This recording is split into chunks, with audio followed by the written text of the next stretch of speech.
Now look, I want to be real with you. Pinterest can be absolutely brutal if you're doing everything technically correct, but still seeing flatline or worse, traffic is dropping across your account. In today's video, I'm going to share with you the most common questions I get from beginners, plus the 3 mistakes that are secretly sabotaging your results and your potential success on Pinterest. If you're feeling lost, if you're feeling discouraged, and if you actually want to give up, then watch this video to the end, because I've helped people just like you go from zero to hundreds of thousands of clicks per month. And in today's video, I'm going to answer all of the most commonly asked questions in Pinterest, especially for beginners, so you can 100% get back on the right track and start making some serious passive income in 2025. Let's get into today's video. So question number one, is Pinterest still worth it in 2025? Now, I get asked this quite a lot, and the answer is 100% it is. The Pinterest growth and the Pinterest audience has been growing, I think, year on year for the last 3 to 4 years. And this year is the biggest that it's ever been. So there is more than enough eyeballs on Pinterest than there's ever been. And importantly, AI is growing exponentially. So we can utilize AI and the growth of the audience in Pinterest, merge them together, and make a successful campaign that we can rely on that pays us every single month. And lastly, the pins on Pinterest can last for months and even years. So I'm all about creating things once and making it continue to pay me for months and years in advance. That's what Pinterest delivers us. Now, question two is, can Pinterest help me if I don't sell physical products? And of course, the answer is yes. Pinterest thrives on anything digital, so ebooks, so digital downloads, lead magnets, pretty much anything you can think of that is online, you can sell on Pinterest. And remember, Pinterest audience, they search and they buy. So they do have a buyer's mindset, and you can tap into that by having a Pinterest campaign in 2025. Question three is, do I need to have a big following for serious results? And the answer is definitely no. So some of the biggest accounts that I have on Pinterest, they have almost no followers. So maybe 100, maybe 250, definitely under 500. And I earn several $1,000s with those on a month-to-month basis. So no, you don't technically need to have loads of followers to earn loads of revenue and income on Pinterest. Now, of course, there are accounts that have millions of followers, but the best part for you is you don't have to have millions of followers. You can pretty much start from zero. People will eventually follow you along the way, but your following count doesn't actually make a difference. What does is the quality of your pins and the quality of your blog posts and the uniqueness of your content.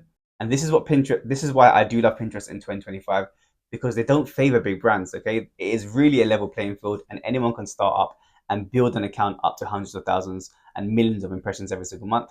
So generally for me, it's quite fair.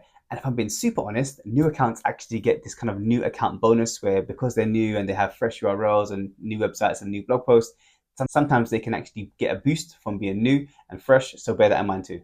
And question four is, how long does it take to get traffic? Now, this is probably one of the most asked questions that I get across all of my coaching clients, my agencies, and pretty much anyone that's been messaging me on X or YouTube comments or whatever it's going to be, is how long will it take?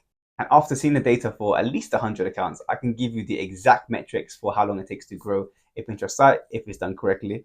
And the rough estimation of how long it takes to grow an account is around 30 to 60 days. So for the first 4 weeks, you're probably not going to get any traffic at all, because it takes 4 weeks to actually rank any pins on Pinterest. So month one is just for creation of pins and growth. And you have to really get down into the weeds and actually grow the account just by doing your 5 pins per day and not expecting any results immediately. By month two, you will start to see some results, but again, it's not going to be too much, because your month one pins will slowly rank. Continue to double down and do your 5 pins per day. And then by the end of month two, you start to see some results. And then the actual growth comes from month three. So realistically, it takes around 60 days for an account to grow. Most of that is just your account's ranking in the Pinterest algorithm. Then if you continue to create your pins on a day-to-day basis and you follow a strategy of pinning, then you will start to see results probably from around month two onwards, because that's how long it takes for pins to rank. But remember, once Pinterest understands your niche and it understands your brand and you spent time ranking those pins, then these results are going to compound. So by about month 3 and month 4, you're going to get probably 10x what you did in month 1 and month 2. Then as long as you continue to strategically pin, you'll see serious growth by about month 4 plus onwards. So to summarize, I'd say it takes at least 60 days to see some meaningful traffic, but you have to continue to pin for the first 4 to 6 weeks, because if not, you're not going to get that compounded result. And that's the most important part. Now, question 5 is, how many pins should I post per day? And I probably get asked this question just as much as the one before. And the strategy that I've used across my multiple accounts and client accounts, and what I tell everyone, is roughly 5 pins per day for the first month. Around 4 to 6 can work, but in and around the 5 pins per day for month 1. Month 2, I usually do 6 to 8 pins per day. So anywhere in that range of around 6 to 8 pins for month 2. And then month 3, I start to get a little bit more expressive with my pins because I have some data behind me and Pinterest is kind of understanding the brand and I'm in the algorithms and things are ranking. And I usually get to around 8 to 12 pins per day. So that's for month 3. And then month 4 onwards, I check my analytics, and if everything is growing and going up in the right direction, I get to around 15 plus, usually under 20, so between 15 and 20. So that is a really good, slow, steady, but also efficient way to grow your Pinterest account for month 1, month 2, month 3, and month 4. And of course, remember, these are unique titles, these are unique images, these are unique URLs for pretty much every single month. So don't use the same URL for your 5 pins on month 1, and don't use the same URLs for your daily pins of 8 to 10 in month 2. The same for month 3 when you're doing pinning at around 10 to 12, and then month 4 if you're doing 15 plus. Okay, these need to be unique URLs every single day. And generally, I wouldn't use the same URL more than twice per week. Okay, usually once per week is best. But if you have less URLs, you can only usually do it once. And remember, small pause, if you do not want to schedule your pins yourself, you can use tools like Blog to Pin. I'll leave a link below in the description. Blog to Pin is one of the simplest tools that I use to schedule out all of my pins across my multiple accounts. It's really, really seamless. Plus, it has all of the analytics and data on the actual platform itself. And you can schedule it with their own templates on Blog to Pin and even upload your own customized templates in the platform itself. So feel free to check out the template or Blog to Pin in the link description. Let's carry on. So do I need to design pins from scratch? And the answer is definitely not. You can if you want to, but it will take a lot of time. I use tools like Canva for if I'm trying to create something really, really unique, or AI pins. So again, Blog to Pin has a AI pin creator, so you can directly use it there. And I definitely recommend that you use AI tools and AI templates because it makes things so much easier. But between the AI tool softwares that you can use, so for example, Blog to Pin and Canva, you can automate and test the different 2 types of pin generation tools and then see which one works best for your account. Now, what blog posts perform best on Pinterest? And the answer to that is 100% listicles. And if you are not familiar with listicles, it's just a list of different images with some text in between each image that explains what each image is. And that is 100% Pinterest friendly and works really, really well. So for example, think about 10 salmon recipes for your family or 10 things to do in Paris, whatever it's going to be. You have an image, you'd have text underneath that, and that will be your entire listicle, probably with the intro and outro as well. But that works really, really well on Pinterest.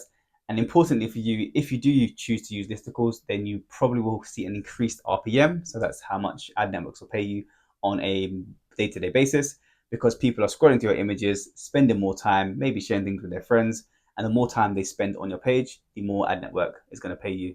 Now, there are paid tools you can use, for example, Pinclicks, but I'd recommend just actually using free tools. So going on to Pinterest Trends, which is pinterest.trends.com, and checking out the free tools there that they have, putting in your keywords into the search bar, or just actually selecting some of the niches within the filter menus and just spending time in the tool. Okay, one of the things that I see beginners don't do enough of, because probably they're a little bit overwhelmed, but you need to spend time on the free tools, specifically on Pinterest, because Pinterest is the platform and they're giving you trend tools for you to use. They're giving you lots of different data for you to use, including some AI data that you can potentially use. So spend time there, play with the keywords, put things in, and start to understand the data itself. It's not very difficult to do, but you just need to spend time doing it.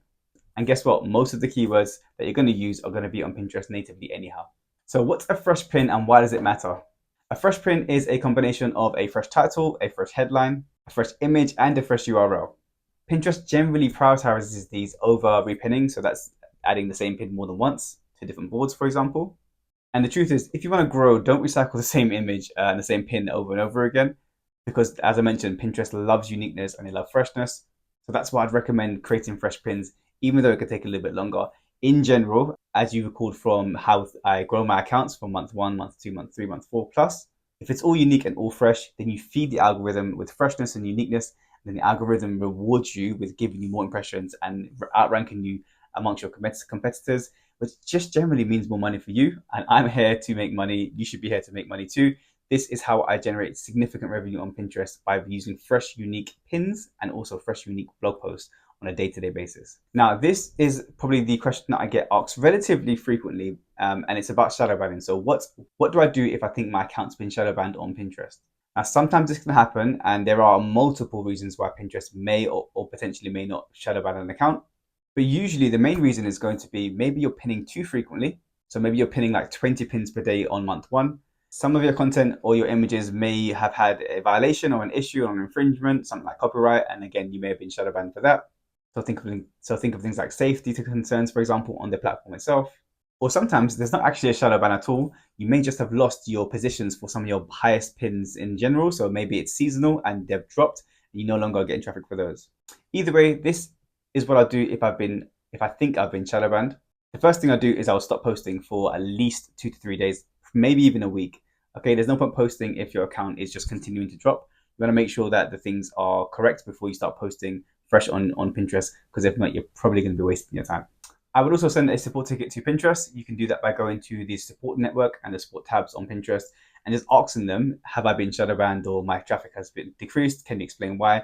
Sometimes they're helpful, sometimes they're not, but that can lead you to uncover and investigate what the issue potentially could be. And just by the you submitting a support ticket to them can sometimes help the issue. But again, it's a little bit temperamental because sometimes Pinterest support doesn't really get back to you. But it's worth a try because it's free and you could get some help. Also, what I'll do is I will plug your Pinterest account into the flag pins tool.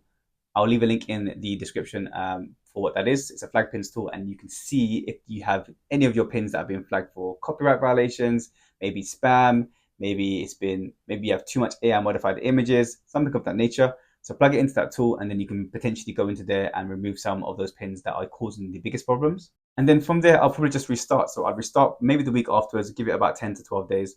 And then I will start with fresh pins, fresh URLs, make sure there's nothing there that has been flagged in the past.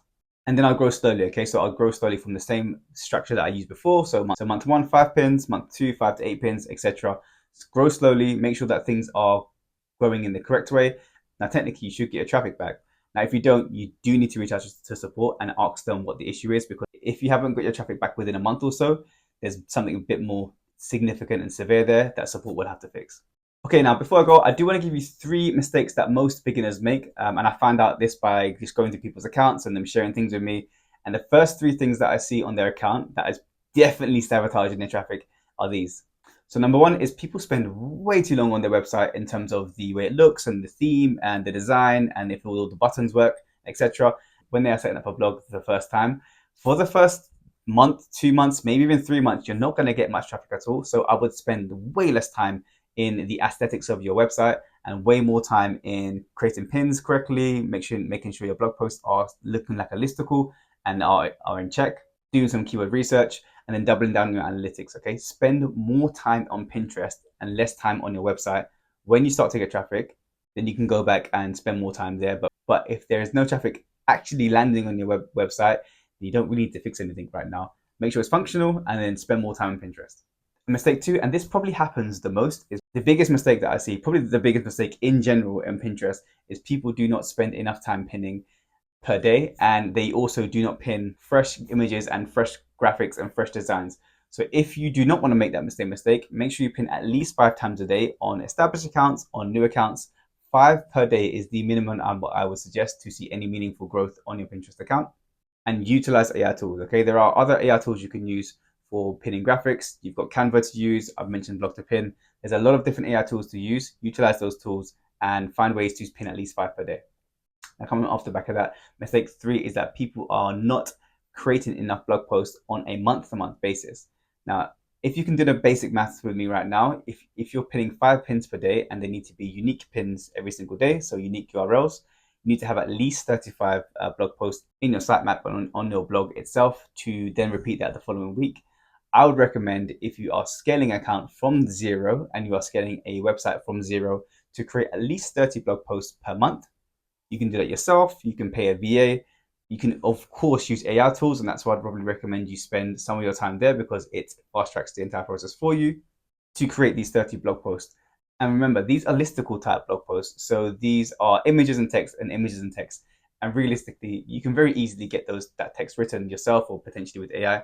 And the images can just be sourced from image softwares or image tools or even AI. So it really isn't that difficult to do. You just have to kind of narrow it down, get your head down and get them done. So I hope that's been helpful. If you want to get more information on this entire process and this entire journey and get step-by-step instructions of exactly what I do and how I create and how I automate my accounts, then sign up to my newsletter below this. I'd 1000% recommend it. If you've come this far in the video and you want to step up and start making some serious passive income with Pinterest, then feel free to sign up to my free newsletter in the first link in the description below this video. It's filled with tips, tools, and strategies that I use with my own sites and with my client sites that are guaranteed to increase your growth and put you on the right line to create passive income in 2025 with Pinterest. And remember, if you're interested in coaching, feel free to sign up to my newsletter and you'll see all my coaching information. I've recently just added some done for you website packages on Pinterest where I literally peel back all the layers. You sit back and me and my team create the entire Pinterest account for you. We do all the keyword research, all of the pin designs. We create the blog post, we schedule it all, and I even do all the analytical research and deep dive into exactly how to scale your account for you, even give you the niche, pretty much everything you need. If that makes sense for you, the link will be in the description below here. That's it for this video. It's been a long one. I hope you've enjoyed it. Feel free to comment. Make sure you subscribe, and I'll see you in the next one. Take care.